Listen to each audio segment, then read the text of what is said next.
ative o sino das notificações. Olá, meus ilustres amigos e amigas, bem-vindos a mais um vídeo no canal Verdades Ocultas da Bíblia. E vamos a mais um react. Estamos aqui com a Aline, do canal Israel com Aline. Se inscreva no canal da Aline, onde ela estará dando uma entrevista, né, um bate-papo ali, fazendo bate-papo no podcast Inteligência Limitada, podcast do Vilela, aonde eles estarão conversando acerca das evidências reais do Apocalipse. E aí, vai acontecer o Apocalipse? Não vai acontecer? Existem evidências do Apocalipse em Israel?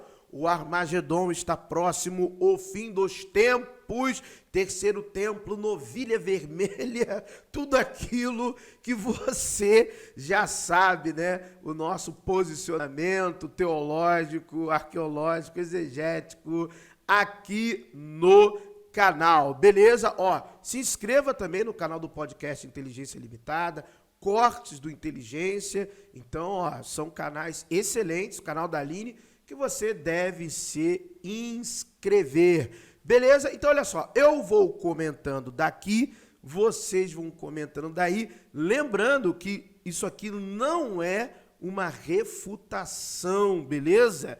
Tem o canal do refuteiro, ele se auto-refuta, de tanta gente que ele refuta. Isso aqui não. A Aline, ela estará argumentando no campo do entendimento dela, teológico, de fé, de cultura judaica e por aí vai, de contexto cultural judaico lá de Israel, e eu estarei comentando, argumentando em outra esfera, em outra área, em outro campo argumentativo, tá bom? Então são perspectivas diferentes e não uma refutação, tá bom? Vamos lá então, vamos lá.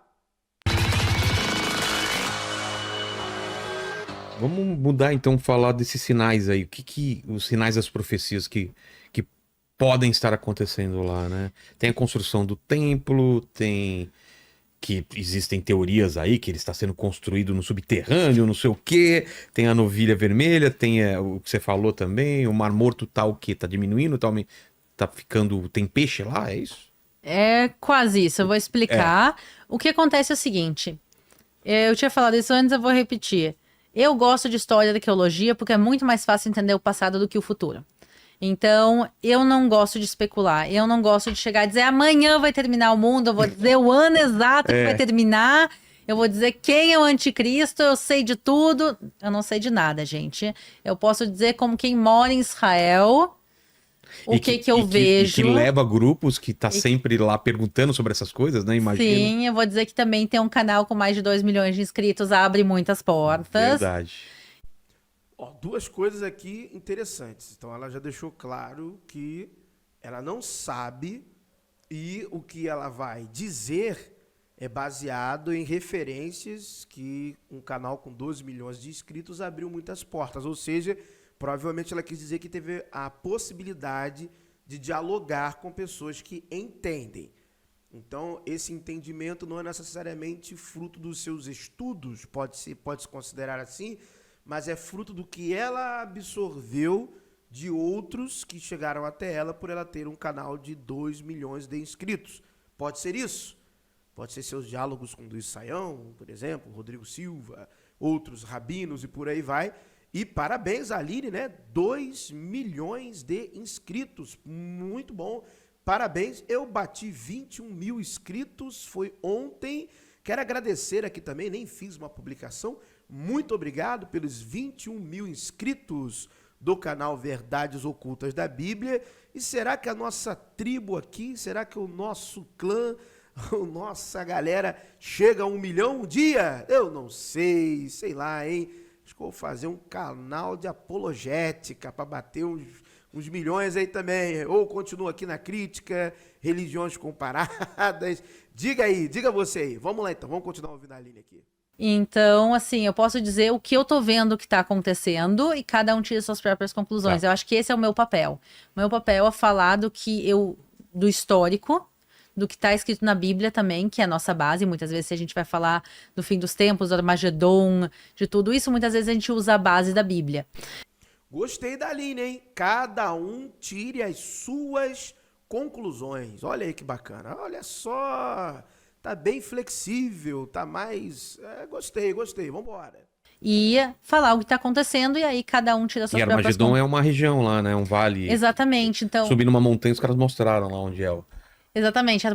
Armagedon significa literalmente Armegiddo em hebraico original. Armagedon é a versão grega da palavra, mas o original no hebraico é Armegiddo, que significa literalmente um monte de Megiddo. Então, Megiddo é um lugar verdadeiro. Megiddo é uma cidade bíblica que existe em Israel.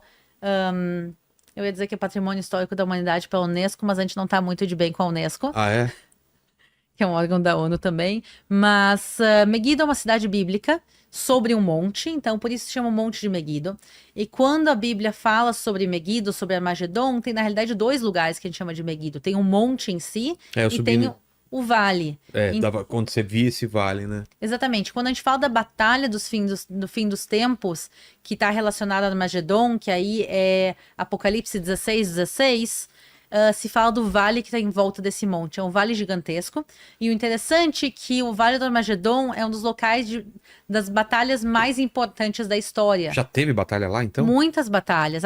Mais importantes, as mais importantes na história do Levante. Não necessariamente da história da humanidade como um todo. E sim, era o lugar preferido de diversas campanhas militares, por exemplo, dos faraós antigos. Tutmés III, entre outros, gostavam de usar aquela região estrategicamente para travar algumas batalhas, fazer incursões. Megiddo é uma região importante. E eu só quero lembrar a nossa audiência, já estudou isso aqui comigo, eu abri os textos, e para quem não sabe, todas aquelas descrições de acontecimentos que estão ali em Apocalipse, no capítulo 16, que vai falar dessa batalha do Armagedon, e por aí vai, é uma cópia, desculpa te contar isso, do que está lá nos Oráculos Sibilinos, livro 3, tá bom? Oráculos Sibilinos, livro 3, a partir ali do verso 300, para você pegar o contexto inteiro. E tem estudiosos já deram epígrafe, deram um títulozinho a um trecho que é a Batalha de Megiddo, do Armagedon ali. Então, se você não sabia, estou te contando agora. Aquilo ali não é uma revelação, não é algo exclusivo.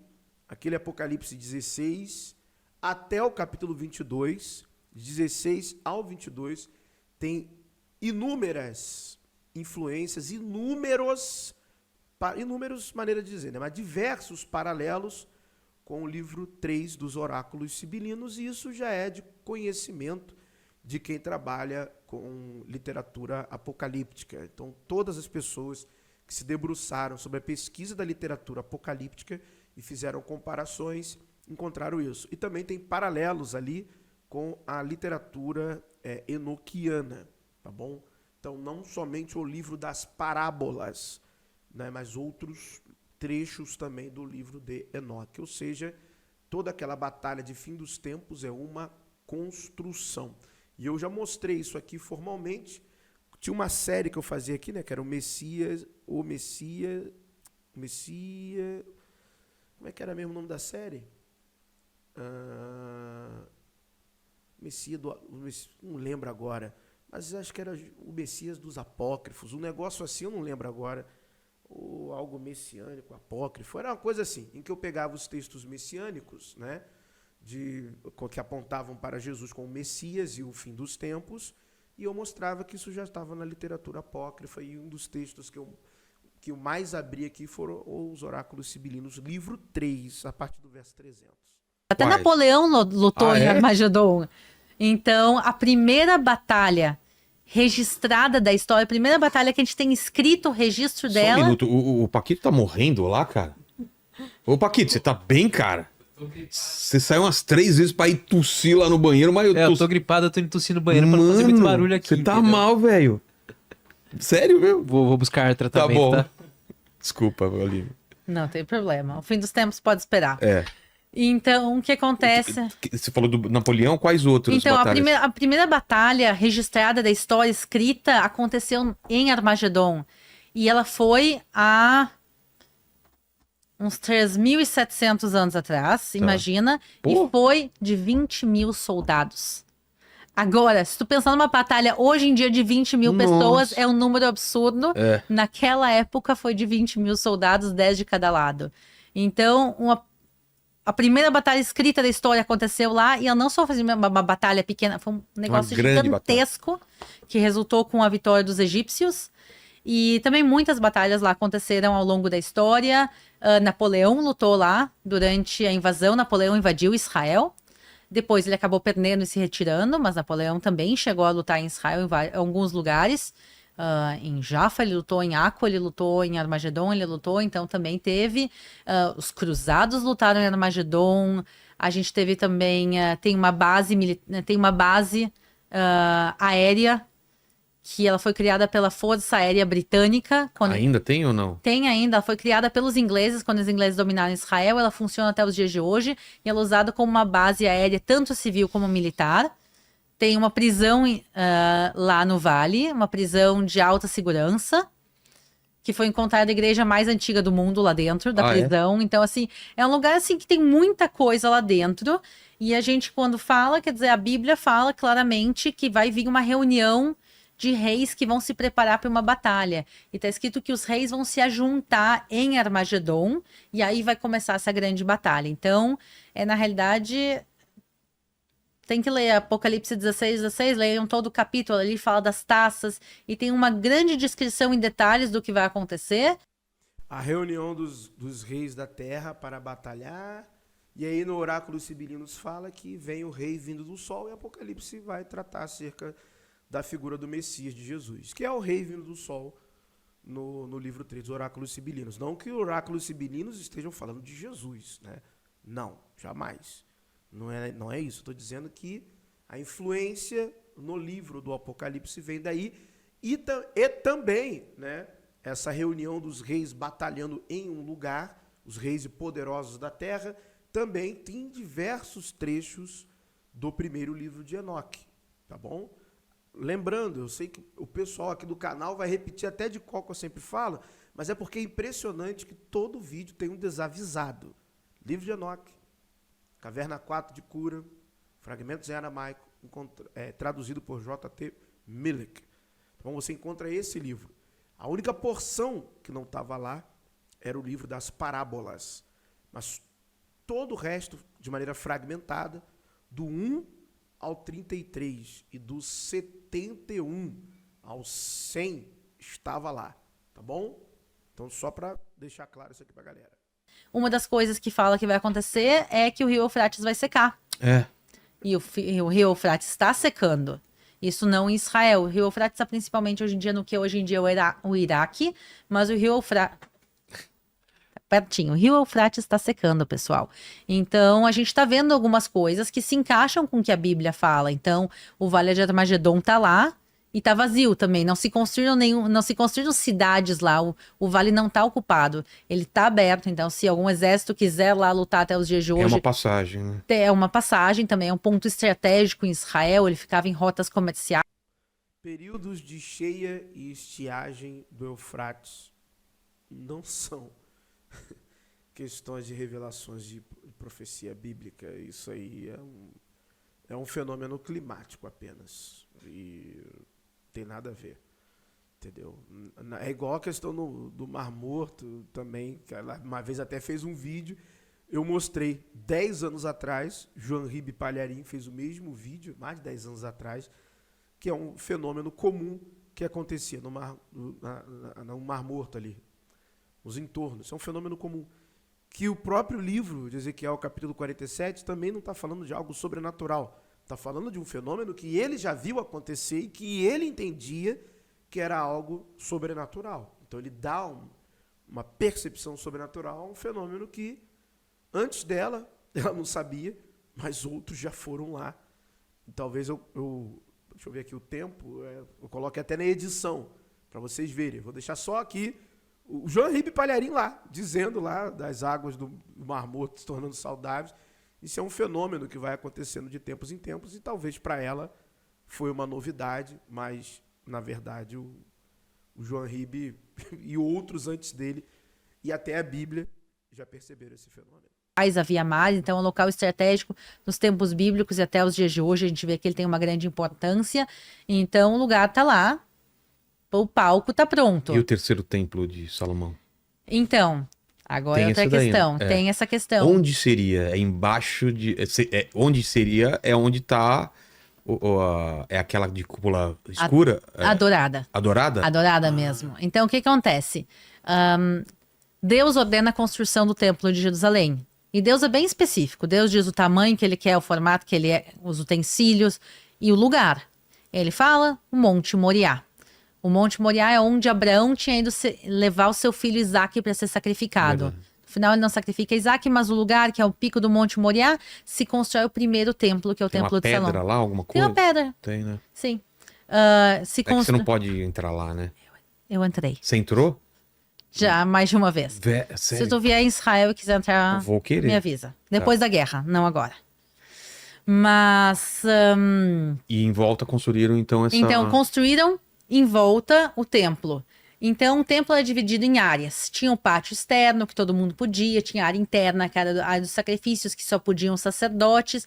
Tinha a área mais interna ainda. Santíssimo. E tinha o Santíssimo, exatamente. A área bem, bem interna, atrás da cortina. Se entrasse lá, o cara com pecado, ele era alvejado, ele era, como que é? Fulminado, né? Com raio. Ele morria na hora. Morria na hora. Então, o que Parece que os caras amarravam uma corda com amarrava sino, uma né? corda com sininhos, né? Ele tinha sino na roupa e amarrava uma corda no pé. E se ele morresse, dava Os pra caras puxar. puxavam ele sem precisar outra pessoa entrar. E o que acontece é que no Santo dos Santos, ele ficava sobre o pico do Monte Moriá. E ali ficava a Arca da Aliança. Onde estaria o... Ó, lembrando que eu estou ouvindo aqui ela detalhando a mitologia bíblica, tá? Então, agora, academicamente falando, não temos nenhuma evidência de Salomão, nem de Templo de Salomão, nem de nada disso, tá bom?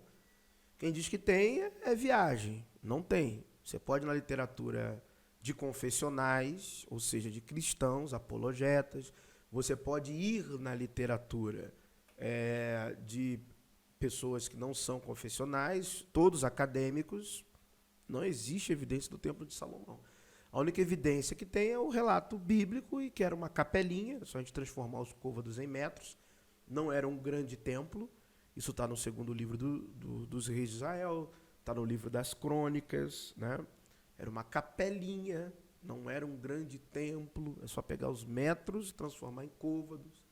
Minha casa, literalmente, era maior do que o templo de Salomão e que nós vimos na literatura especializada que era um santuário jebuseu, um santuário pela própria descrição bíblica, né? Com aspectos solares. A própria descrição bíblica do Templo de Salomão contém coisas que são do período persa, iconografias detalhamentos arquitetônicos que são do período persa, também a semelhança de questões egípcias, e que, muito provavelmente, por causa de Shalim, de Salomão, Shalim, era um santuário jebuseu, porque eram as divindades que eram adoradas ali, comprovado pela arqueologia, nós vimos aqui, né, o crepúsculo e a aurora, Shalim e Shenra, e o templo era provavelmente voltado para o leste. Então nós vimos um PhD de Harvard que fez essa análise através da exegese bíblica do posicionamento do templo naquela localidade, que provavelmente era um templo solar, com aspectos solares. Então eu estou ouvindo aqui de boa, né, toda a mitologia bíblica que a Aline está descrevendo, mas a gente sabe que academicamente o conteúdo vai numa outra direção. A questão solar está no livro de J. Glenn Taylor, Yahweh and the Sun, tá bom? Da Brill. Então é só olhar lá e está tudo certo. Não estou tirando da minha cabeça. Os 10 mandamentos. Os 10 mandamentos, o cajado de Arão e o maná ficavam ali dentro. E o primeiro templo existiu, ficou séculos e séculos de pé. Os babilônicos foram, destruíram o templo. Os utensílios foram levados embora. a Arca da Aliança desapareceu. Então, isso a gente está falando em 586 a.C. Tá, e ele é reconstruído quando? Ele foi reconstruído 70 anos depois. Então, em 516 vai ter a reinauguração do Templo de Jerusalém. 70 anos depois, todo mundo feliz, ótimo. Reinaugura um templo. E o Santo dos Santos no mesmo lugar, dessa vez sem a arca. Porque a arca já tinha Se mandados. se mandado. Ninguém. E outra coisa importante, volto a dizer, isso aqui não é uma refutação. É outra coisa importante que 99,999999 dos crentes nesses relatos bíblicos, eles não percebem como que eles são enganados, literalmente enganados. Então, por exemplo, já se escavou bastante Jerusalém, né? Bastante mesmo. E ela não chega perto das descrições fantásticas que a narrativa bíblica traz. São descrições fantásticas, beleza, lendárias, míticas, fantásticas, né? Sempre jogando algumas questões mais hiperbolizadas. E aí, quando se acha algo que é muito ínfimo, a hipérbole bíblica, tá vendo? Comprovou a Bíblia. Não, calma aí, não comprovou a Bíblia. Não é como a Bíblia diz. Ah, mas tem algo. Não, tem algo, é igual o fosso escavado, né? Acharam o fosso que foi feito, teve um cara que falou isso aí, do rei Davi. Mas aí não tem palácio de Davi, não tem o palácio de Davi, nem de Salomão, nem o templo, nem grandes fortificações e construções da época de Davi, nem a cidade era tão desenvolvida, e por aí vai. O desenvolvimento de Jerusalém passa a acontecer a partir do século VIII. Mas aí, como acharam um fosso que seria do período em que Davi viveu, e porque esse fosso está descrito no relato bíblico, vocês estão falando de geografia, não de personagem. Então, o personagem existiu. Mas o fosso, o escritor que está ali no período pós-exílico, ele pode ter tido contato com o fosso, ele tem contato com a geografia que, na época, lá atrás, não existia tanta intervenção humana sobre a topografia, sobre relevo, como tem hoje. Então, seria muito comum que, mesmo em relatos pós-exílicos de descrições geográficas, a mesma fosse parecida, igual ou idêntica à que estava 300 anos atrás, porque a intervenção humana era quase zero. É a mesma coisa de, daqui a 300 anos, alguém dizer que o Peter Parker existiu, que o Homem-Aranha existiu. Por quê? Porque nas revistinhas em quadrinhos, as descrições das ruas de Nova York, do Brooklyn, são idênticas. Logo, se as descrições são idênticas, o Peter Parker e o Homem-Aranha existiu. São duas coisas distintas. Quem sabe hoje? Ninguém sabe. Tem muitas teorias, Etiópia, né? Falam que tá na Etiópia. tem Sim. muitas especulações. Tem gente que acredita que está realmente no próprio lugar, embaixo do Domo Dourado, lá próximo do Domo Dourado, embaixo do Monte do Templo. Tem muitas teorias, mas ela desapareceu. Esse templo também ficou de pé séculos e séculos e séculos. Indiana Jones foi atrás dela. O Indiana até achou ela. Achou, é. O único nesse mundo que achou foi Indiana Jones. E aí no ano 70, depois de Cristo, os romanos foram e destruíram esse templo também. Não todo ele. Ah, é? Porque vamos ser mais claros. O segundo templo, a última versão do templo era gigantesca. Tu tinha a parte central, que é o Santo dos Santos, a parte do templo em si, a parte religiosa, Não é tão grande. foi completamente destruída. Mas em volta tinha um complexo do templo, com pátios, com pilares, mosaicos, um negócio espetacular. Só para ter uma ideia, eram 144 mil metros quadrados. Era uma esplanada gigantesca, então imagine um pátio no meio, o templo. O templo central foi de... Aí já estamos falando da época de Herodes, né? O templo de Herodes. Caramba, ela falou 144 mil metros quadrados.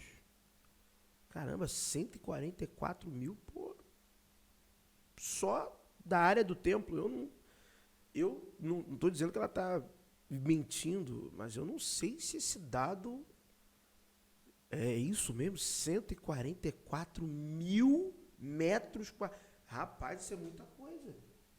só para a área do templo, eu não sei se era bem isso não, mas se alguém souber aí validar ou não a informação, deixa aqui nos comentários. Destruído, mas esse pátio existe até os dias de hoje. E esse pátio é o que a gente chama de Monte do Templo. Ah, E então imagina que o pico do monte ficou exposto outra vez porque destruíram um templo. E aí isso ficou vazio do ano 70 depois de Cristo até o século 7. No século 7, o Islã conquista pela primeira vez Israel. Então, o Islã que sai da Arábia Saudita, vem, conquista em 638 toda a terra de Israel, e eles pegam o pico do Monte Moriá, no meio dessa grande plataforma, e constroem o Domo Dourado, o Domo da Rocha. Essa cúpula dourada bonita é a estrutura muçulmana mais antiga de pé que continua existindo, lá do século e 7. dá pra ver de muito longe, né? na É, cidade. esse é o cartão postal, ela é linda, ouro, são Esse- mais de 80 quilos de ouro ali em cima, e ela não é e nunca foi uma mesquita. Ah, não? Nem os muçulmanos dizem que é uma mesquita. Que O nome é? correto do lugar é o Domo da Rocha. Mas é o quê? É o domo que protege uma rocha. Que rocha é aquela? O pico do Monte Moriá. Se tu entra no Domo da Rocha, como eu entrei, no meu canal tem vídeo. Se vocês quiserem entrar, dá pra ver a gente entrando tudo.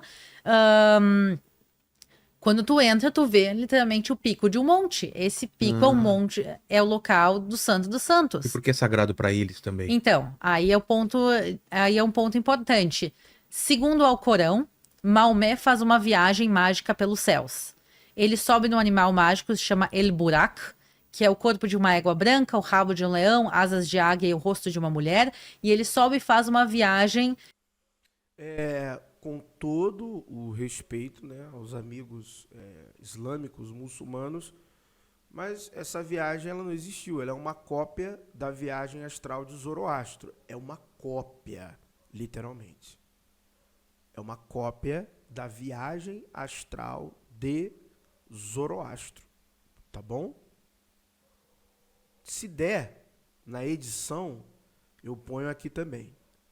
Mas é uma cópia da viagem astral de Zoroastro. Literalmente. Tá bom? Pelos céus, uma viagem noturna. Ele sai do que hoje em dia é a Arábia Saudita, né? A gente falou Meca e Medina ficam lá.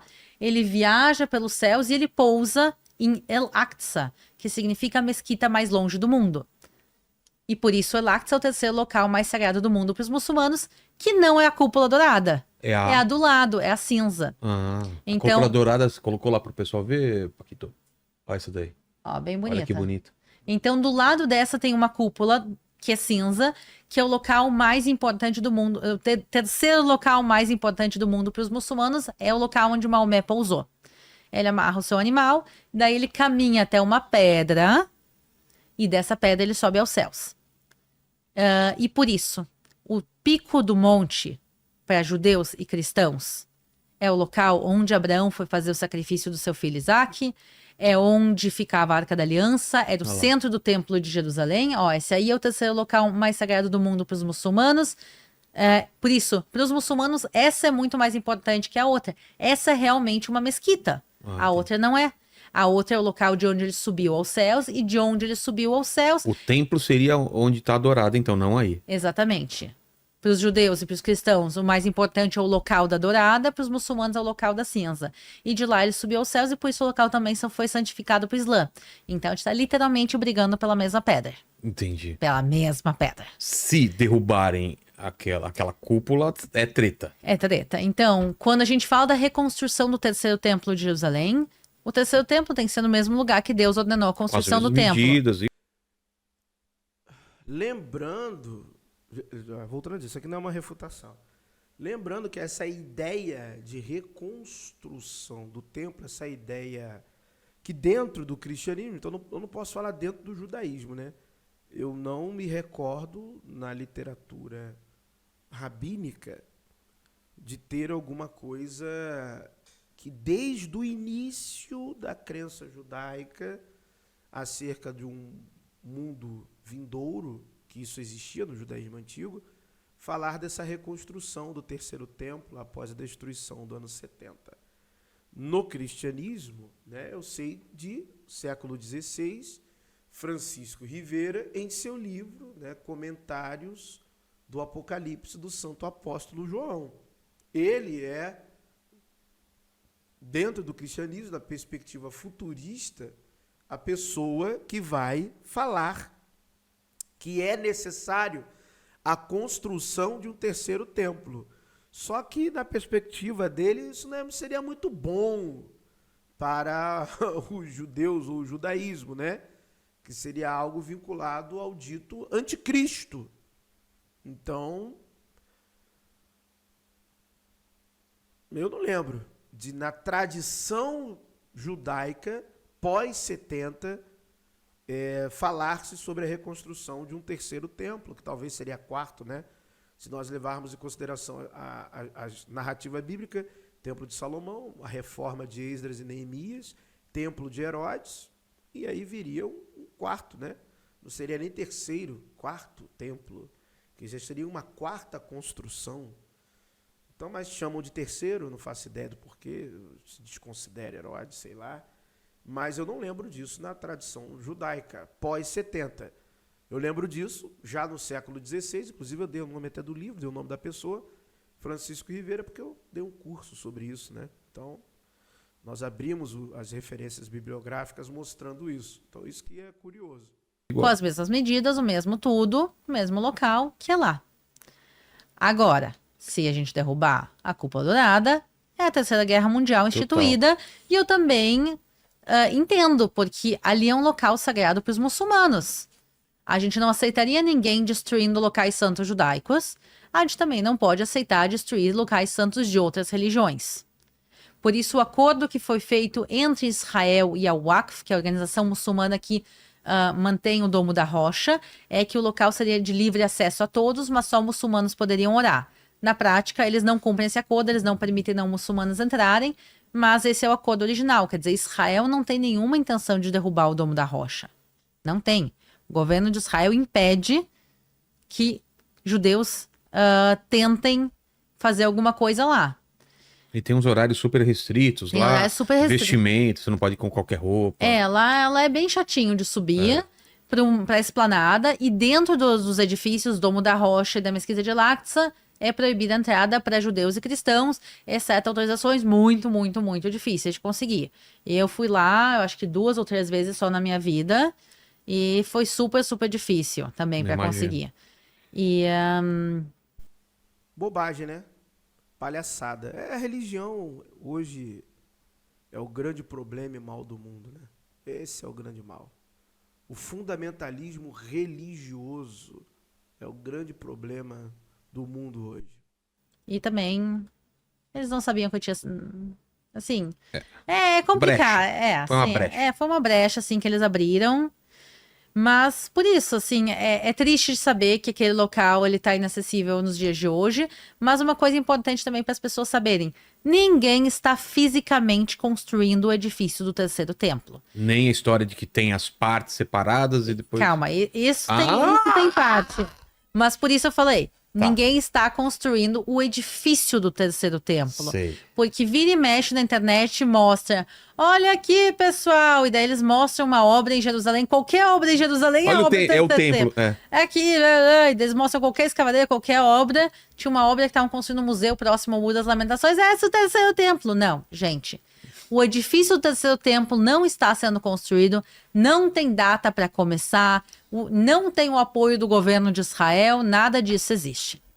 Mas nada impede de organizações privadas fazerem o que eles quiserem.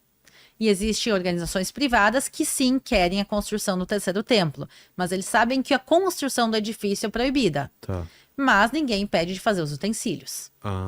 Então existe o Instituto do Templo que tem os utensílios do templo. Então tem lá a mesa dos pães, tem lá Tudo o feito altar conforme descrito as instruções bíblicas, tem o altar de incenso, tem o menorá, o candelabro que está até exposto em praça pública lá, que ele é super bonito. Então eles deixaram lá o candelabro de ouro exposto, mas assim, os utensílios estão construídos, então isso sim, mas isso não fala da construção do edifício. Eu acho que as pessoas pulam às vezes muito de uma coisa para outra. A gente tem que saber que sim, tem coisa acontecendo. A planta do terceiro templo existe, por exemplo.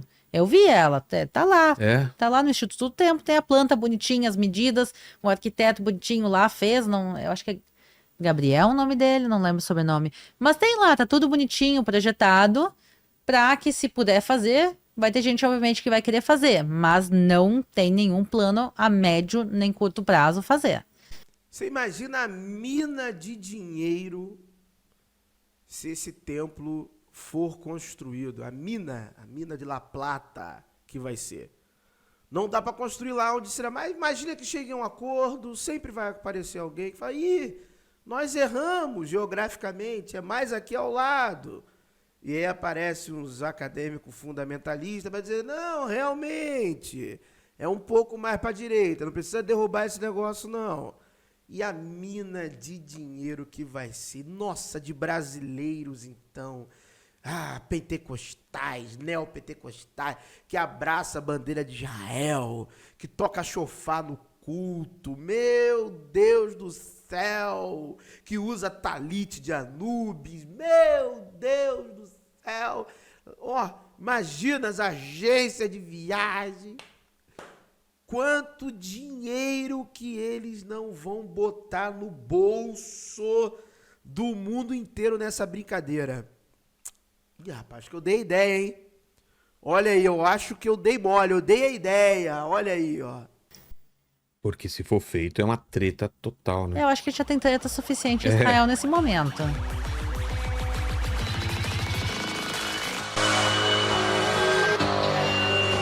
Valeu, rapaziada. Inscreva-se no canal da Aline, já é com a Aline, no canal aqui do Vilela, o podcast Inteligência Limitada, cortes do Inteligência.